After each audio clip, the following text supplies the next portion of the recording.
Episode 7 Dialogue. For a lot of writers, dialogue is the hardest thing to write.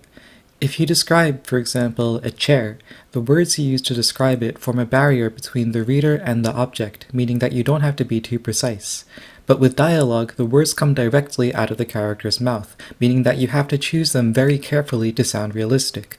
In other words, writing dialogue is unforgiving. A small mistake can ruin a whole passage. The good news is that you can use a few simple rules to make your dialogue better. Remember that these are only guidelines. You know your characters best, so you have to decide how they speak. But if you find that your dialogue sounds stiff and unnatural, you can try these techniques to loosen it up. 1. Use shorter lines. The number one problem I found with dialogue is that people just write too much of it. Characters will speak in entire paragraphs to each other, when most people barely speak in complete sentences. Good dialogue should have lots of space around it, both to be realistic and to make the reader feel comfortable. Let's use this passage as an example. This whole paragraph is a mess of sentences and gestures by the same character, Darcy. Let's break it up a bit and let the other character, Sijin, get in a few words too. A few moments later. Suddenly this paragraph feels a lot better. It reads less like bad prose and more like an exchange between two people.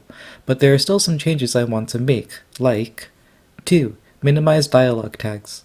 Dialogue tags are things like he said, or she asked, or they shouted.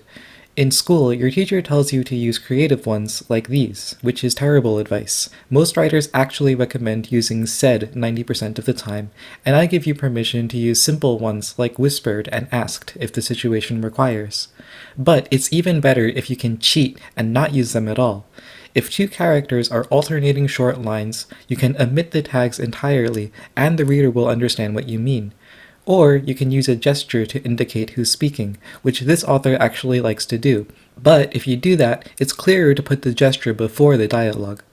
Also, a grammar note. If you use dialogue tags, they should look like this, with a comma inside the quotation marks. But if you use an action, you should use a period instead, and the action is its own sentence. It looks like a small detail, but subconsciously, your reader expects you to follow that rule, and if you don't, they'll notice. 3. Use actions to create movement. Like I said before, you can use gestures to indicate who's speaking, but you can also use them to give the dialogue some texture.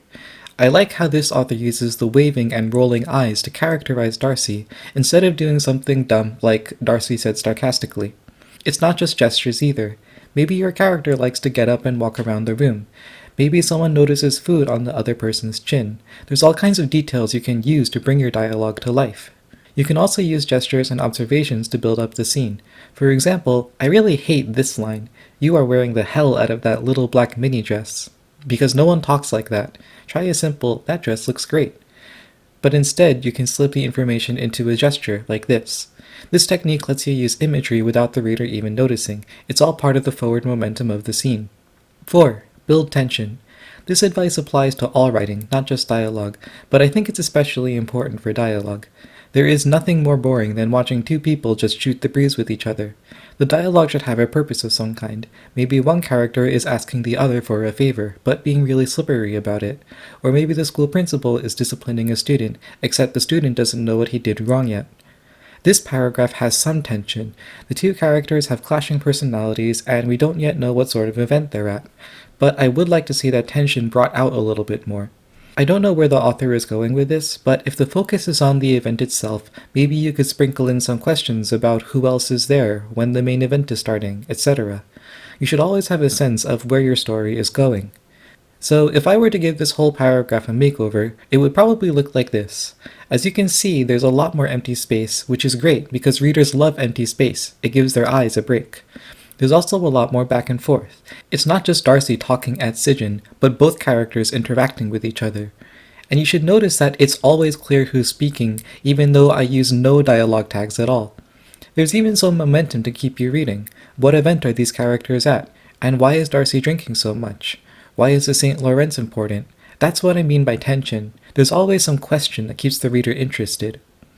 So even though writing dialogue is hard, following a few simple rules will take you a long way. Short lines, minimal tags, and gestures and observations to make things up. With these 3 techniques, your dialogue will flow a lot better. And of course, this applies to all writing, but for dialogue especially, build tension. Give your reader a reason to keep reading. They could be watching TV, or sleeping, or doing their homework, but they're choosing to read your writing instead. Make sure their time spent is worth it. That's all for today.